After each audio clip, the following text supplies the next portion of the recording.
24 ಜನ ಹಿಂದೂ ಕಾರ್ಯಕರ್ತರನ್ನು ಹತ್ಯೆ ಮಲ್ತನ ಚಿತ್ನ ಸಿದ್ದರಾಮಯ್ಯ ಗೋಟ್ ಕೇಂದ್ರತ 24 ಜನ ಹಿಂದೂ ಕಾರ್ಯಕರ್ತರನ್ನು ಹತ್ಯೆ ಮಲ್ತನ ಚಿತ್ನ ಸಿದ್ದರಾಮಯ್ಯ ಗೋಟ್ ಕೇಂದ್ರತ ಬಜರಂಗ ದಳನ ಬ್ಯಾನ್ ಮಲ್ಪ ಎಂದು ಪನ್ನಂಚಿತ್ನ ಕಾಂಗ್ರೆಸ್ಗೆ ಓಟು ಕೇಂದ್ರತ ಸಿದ್ದರಾಮಯ್ಯ 24 ಮಾರ್ಡರ್ ಮಾಡಿದ್ದಾರೆ. ನಾನು ಹೇಳೋದು ಸಿದ್ದರಾಮಯ್ಯ ತಕ್ಷಣ ಮುಖ್ಯಮಂತ್ರಿ ಪದವಿಗೆ ರಾಜೀನಾಮೆ ಕೊಡಬೇಕು. ಪೂಜಾ ಏನೇ ಇರ್ಲಿ, ಈ ತಾಲೂಕಿನ ಪ್ರಥಮ ಪ್ರಜೆ ನಮ್ಮ ಶಾಸಕ ಆರೋಪ ಮಾಡಿದ್ದು ಹೌದು, ಅವ್ರ ಹತ್ಯೆ ಮಾಡಿದ್ದಾರಂತ ಹೇಳುದು ನಾನು ಸಹ.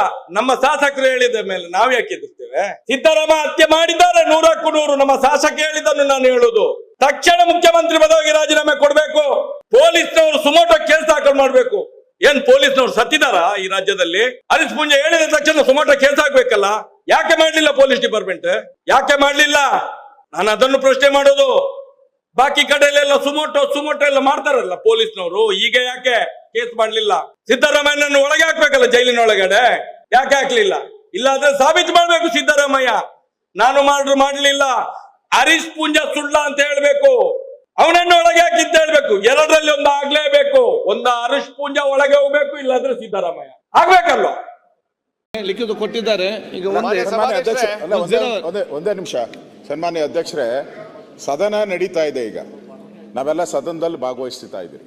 ಈಗ ಧರ್ಮಸ್ಥಳದ ವಿಚಾರ ಈಗಾಗಲೇ ಬಹಳ ಚರ್ಚೆ ಆಗಿ, ಧರ್ಮಸ್ಥಳದಲ್ಲಿ ಕೊಲೆಗಳಾಗಿದೆ, 106 ಕೊಲೆಗಳಾಗಿದೆ ಅಂತ ಹೇಳಿದಂಥ ವ್ಯಕ್ತಿ ಇವತ್ತು ಸ್ಟೇಟ್ಮೆಂಟ್ ಮಾಡಿದ್ದಾರೆ.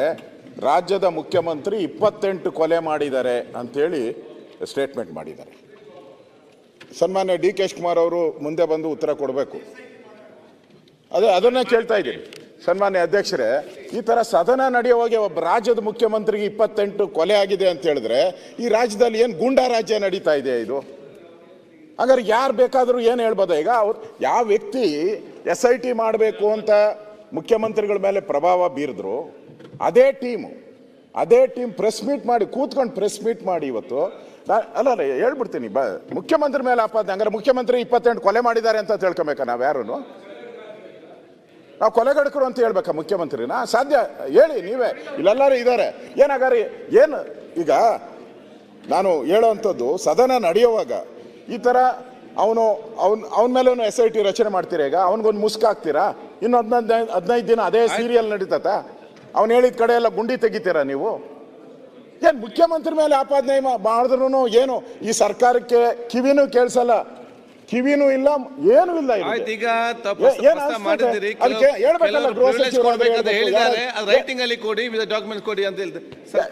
ಆಗ್ಲೇ ರಿಪ್ಲೈ ಮಾಡಿದ್ದಾರೆ ಇದ್ರ ಬಗ್ಗೆ. ನಾನಲ್ಲ, ಡಿ ಕೆ ಶಿವಕುಮಾರ್ ಅವರು ಆಚೆ ರಿಪ್ಲೈ ಮಾಡಿದ್ದಾರೆ. ಇವನಿಂದ ಯಾವನಿದ್ದಾನೆ ಅಷಡ್ಯಂತ್ರ ಅಂತ ಕೇಳಿದ್ದಾರೆ. ಆ ಸ್ಟೇಟ್ಮೆಂಟ್ಗೆ ಮುಖ್ಯಮಂತ್ರಿಗಳು ಹೌದು ಅಂತ ಒಪ್ಕೋತೀರಾ ಅಥವಾ ಯಾರು ಆರೋಪ ಮಾಡಿದ್ದಾರೆ ಅವ್ರ ಮೇಲೆ ಆಕ್ಷನ್ ತಗೋತೀರಾ? ಮೌನವಾಗಿದ್ರೆ ಹೌದು ಕೊಲೆ ಮಾಡಿದೀವಿ ಅಂತ, ಕೊಲೆ ಮಾಡಿಲ್ಲ ಅಂತಂದ್ರೆ ಆ ವ್ಯಕ್ತಿ ಮೇಲೆ ಆಕ್ಷನ್ ತಗೊಳ್ಬೇಕು. ಅಲ್ಲ, ಇವತ್ತು ಸಾಮಾಜಿಕ ಜಾಲತಾಣದಲ್ಲಿ ಇವೆಲ್ಲನೂ ಕೂಡ ಅನ್ಟ್ರೀಟೆಡ್ ಸೀವೇಜ್ ಬರ್ತಾ ಇರೋದು.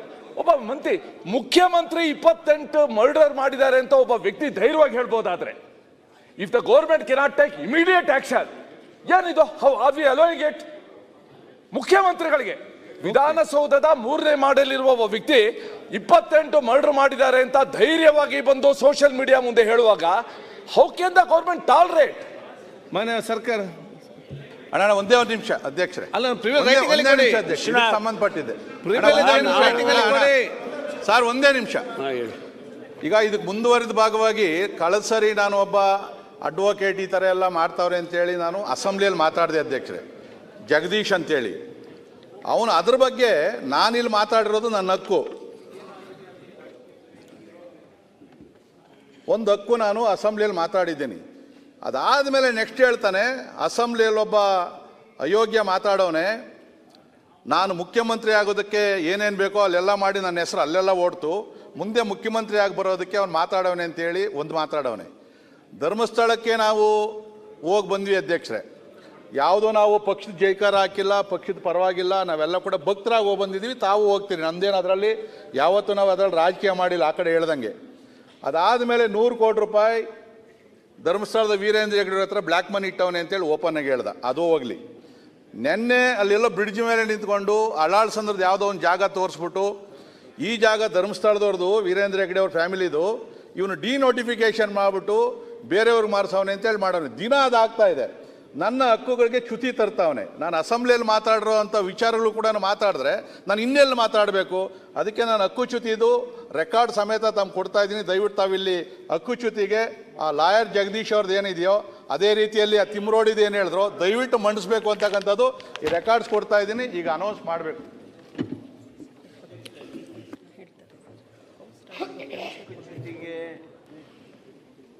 ಮಾನ್ಯ ವಿಶ್ವನಾಥ್ರವರು ಮೂವ್ ಮಾಡೋದ್ರ ಬಗ್ಗೆ ಪ್ರಸ್ತಾಪ ಮಾಡಿದರು. ಅವರ ಹಕ್ಕದು. ಸದನದಲ್ಲಿ ನಮಗಿರ್ತಕ್ಕಂಥ ದೊಡ್ಡ ಹಕ್ಕಂದ್ರೆ ಪ್ರಿವಿಲೇಜ್ ಮೋಷನ್. ಅದಕ್ಕೆ ನಿಯಮಾವಳಿಗಳಿವೆ. ಆ ನಿಯಮಾವಳಿಗಳಂತೆ ಅವರು ನೋಟಿಸ್ ಕೊಡಲಿ. ಅದನ್ನು ಸದನ ಇಂಥ ಪ್ರಕರಣಗಳನ್ನಂತೂ ನೀವು ಅದೇನೋ ಹೇಳಿದ್ರಲ್ಲ, ಅದು ಯಾರೋ ಒಬ್ಬರು ಇಂಥವನು ಮಾತನಾಡಿದ್ದಾನೆ, ಸದನಕ್ಕೆ ಆಗಿರ್ತಕ್ಕಂಥ ಗೌರವ ಹೌದು ಅದು.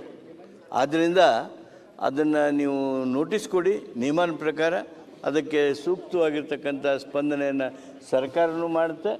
ಮಾನ್ಯ ಸಭಾಧ್ಯಕ್ಷರು ಅಂಥ ನೋಟಿಸ್ಗಳನ್ನು ಒಪ್ಪಬೇಕು ಅಂತೇಳಿ ನಾನು ನಿಮ್ಮಲ್ಲಿ ಕೋರ್ತೇನೆ. ಇಲ್ಲ ಪರಮೇಶ್ವರ್ ಈಗ ಅಲ್ಲ, ಇದಕ್ಕೆ ಸಂಬಂಧಪಟ್ಟಾಗ ಡಾಕ್ಯುಮೆಂಟ್ ಕೊಟ್ಟಿದ್ದಾರೆ. ನಾನು ಸಮಿತಿಗೆ ವಹಿಸ್ತೇನೆ, ಚರ್ಚಿಸ್ತೀನಿ. ಅದು ಆಯ್ತಲ್ಲ ಸರ್, ವಿಶ್ವನಾಥದ್ದು ಆಯ್ತು, ಇದಾಯ್ತಲ್ಲ. ಕೂತ್ಕೊಂಡಿದ್ದೀರ ಅವರು ಗೃಹ ಸಚಿವರು ಹೇಳ್ತಾರೆ. ನಾನು ಮುಖ್ಯಮಂತ್ರಿ ಮೇಲೆ ಏನು ಹೇಳಿಲ್ಲ. ಸ್ವಲ್ಪ ಹೇಳ್ರಿ. ನನಗೂ ನೋಡಿ, ಉತ್ತರ ಕೇಳೋದು ನೀವೇ. ಇಂಥ ವಿಚಾರಗಳು ಬಂದಾಗ ತಾವು ಭಾಳ ಜೋರಾಗಿ ಮಾತಾಡ್ತೀರಿ. ನಾವು ಸರ್ಕಾರ ಅಷ್ಟೊಂದು ಹೆಲ್ಪ್ಲೆಸ್ ಆಗಿದೆ ಅಂತ ತಿಳ್ಕೊಂಡಿದ್ದೀರಾ ನೀವು? ಅಲ್ಲ, ನನಗೆ ಅರ್ಥ ಆಗ್ತಾ ಇಲ್ಲಪ್ಪ. ನನಗೆ ನಿಮಗೆ ಅರ್ಥ ಆಗ್ತಾನೆ ಇಲ್ಲ ನೀವು ಈ ರೀತಿ ಹೇಳೋದು. ನೋಡಿ, 48 ಗಂಟೆ ಆಗಿದೆ. ಸ್ಟೇಟ್ಮೆಂಟ್ ಕೊಟ್ಟು 48 ಗಂಟೆ ಆಗಿದೆ. 48 ಗಂಟೆ 48 ಅವರ್ಸ್. ನೋಡಿ, ನೀವು ಗೃಹ ಸಚಿವರಾಗಿದ್ರಿ, ಕೆಲಸ ಮಾಡಿದಿರಿ, ಸರ್ಕಾರದಲ್ಲಿ ಬಹಳ ಪ್ರಭಾವಿ ಗೃಹ ಸಚಿವರಾಗಿ ಕೆಲಸ ಮಾಡಿದಿರಿ ಅಲ್ಲ. ನಂಬರ್ 1 ಗೃಹ ಸಚಿವರು ಹೆಂಗ್ ಆಕ್ಷನ್ ತಗೋಬೇಕಿತ್ತು? ದೇಶದ ನಂಬರ್ 1 ಗೃಹ ಸಚಿವ ಹೆಂಗ್ ತಗೋಬೇಕಿತ್ತು? ವಿತಿನ್ ಮಿನಿಟ್ ಅಲ್ಲಿ ಅದು ಅಪ್ಲೋಡ್ ಆದ ತಕ್ಷಣ ತಗೋಬೇಕಿತ್ತು. ಅವಾಗ ನಿಮ್ಮ ನಂಬರ್ 1 ಅಂತಿದೆ. ಈಗ ಎಷ್ಟು ನಂಬರ್ ಹೇಳ್ಬೇಕು ನಾವು? ಸುನಿಲ್ ಅವರು, ನೀವೇನೇ ಹೇಳಿದ್ರು ನಾನೇನು ಉದ್ವೇಗಕ್ಕೆ ಒಳಗಾಗೋಲ್ಲ, ಆಯ್ತಾ? ಆ ವ್ಯಕ್ತಿಯನ್ನು ದೊಡ್ಡವನ್ ಮಾಡೋದು ಬೇಡ. ಆ ವ್ಯಕ್ತಿ ಮೇಲೆ ಈಗಾಗಲೇ 10 ಕೇಸ್ಗಳಿದ್ದಾವೆ. ನಾವು ಖಂಡಿತವಾಗಿ ಅವನಿಗಾಗಲೇ ಕ್ರಮ ತಗೋಬೇಕು ಅಂತ ಸೂಚನೆ ಕೊಟ್ಟಿದ್ದೇನೆ. ಆದಷ್ಟು ತಕ್ಷಣ ಅವನ ಮೇಲೆ ಕ್ರಮವನ್ನು ತಗೊಳ್ಳೋದಕ್ಕೆ